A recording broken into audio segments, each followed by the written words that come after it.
ಪೌರಾಯುಕ್ತಿಗೆ ಬೆದರಿಕೆ ಹಾಕಿ ತಲೆಮರೆಸಿಕೊಂಡಿದ್ದಂತಹ ಆರೋಪಿ ರಾಜೀವ್ ಗೌಡಗೆ ಆಶ್ರಯ ನೀಡಿದ್ದು ಮಂಗಳೂರಿನ ಉದ್ಯಮಿ ಮೈಕಲ್ ರೋಗೋ ಅನ್ನೋದು ಬಯಲಾಗಿದೆ. ಹೀಗಾಗಿ ಉದ್ಯಮಿ ಮೈಕಲ್ನನ್ನ ಪೊಲೀಸರು ಅರೆಸ್ಟ್ ಮಾಡಿದ್ರು. ಇದೀಗ ಉದ್ಯಮಿಗೆ ಜಾಮೀನು ಸಿಕ್ಕಿದೆ. ಆದ್ರೆ ರಾಜೀವ್ ಗೌಡ ಹಾಗೂ ಮೈಕಲ್ ರೋಗೋ ನಡುವಿನ ನಂಟು ಹೇಗೆ ಎಂಬ ಪ್ರಶ್ನೆ ಉದ್ಭವಿಸಿತ್ತು. ಈ ಬಗ್ಗೆಯೂ ತನಿಖೆಯಲ್ಲಿ ಮಹತ್ವದ ಮಾಹಿತಿ ಸಿಕ್ಕಿದ್ದು ರಾಜಕೀಯ ಸಂಪರ್ಕವೇ ಇವರಿಬ್ಬರ ಪರಿಚಯಕ್ಕೆ ಕಾರಣವಾಗಿತ್ತು ಅನ್ನುವುದು ಬೆಳಕಿಗೆ ಬಂದಿದೆ. ಮಂಗಳೂರಿನ ಶ್ರೀಮಂತ ಉದ್ಯಮಿಯಾಗಿರುವಂತಹ ಮೈಕಲ್ ಬೆಂಗಳೂರಿನಲ್ಲಿಯೂ ಕೂಡ ವ್ಯಾಪಾರ ವಹಿವಾಟು ಇದೆ. ಬೆಂಗಳೂರಿನ ಉದ್ಯಮಿಗಳು ಹಾಗೂ ರಾಜಕೀಯ ನಾಯಕರ ಸಂಪರ್ಕದಿಂದ ರಾಜೀವ್ ಗೌಡನ ಪರಿಚಯವಾಗಿತ್ತು. ಹೀಗಾಗಿ ರಾಜೀವ್ ಗೌಡಗೆ ಆಶ್ರಯ ಕೊಟ್ಟಿದ್ದಂತ ಎನ್ನಲಾಗಿದೆ.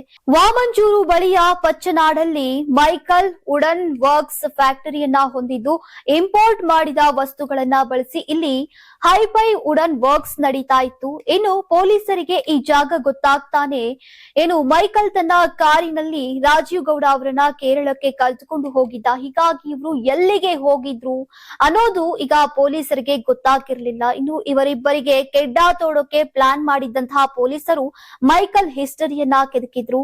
ಮರಣ ಹೊಂದಿರೋ ಆತನ ಮಗನ ವಿಚಾರವನ್ನ ಇಟ್ಕೊಂಡು ಸಂಬಂಧಿಕರಿಂದ ಮೊಬೈಲ್ ನಂಬರ್ ಪಡೆದು ಅದನ್ನ ಟ್ರೇಸ್ ಮಾಡಿದ್ರು.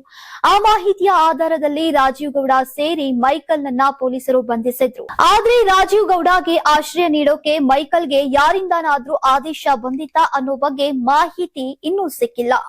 ನೀವು ಸಣ್ಣ ಆಗ್ಬೇಕಲ್ವಾ? ಅದು ಒಂದು ಉತ್ತಮ ಆಹಾರದಿಂದ ಸಣ್ಣ ಆಗ್ಬೇಕಲ್ವಾ? ಪ್ರತಿದಿನ ನಮ್ಮ ಜೀನಿ ಸ್ಲಿಮ್ ನ ಯೂಸ್ ಮಾಡಿ ಯಾವುದೇ ಸೈಡ್ ಎಫೆಕ್ಟ್ ಇಲ್ದಂಗೆ ನೀವು ಸಣ್ಣ ಆಗ್ತೀರಾ.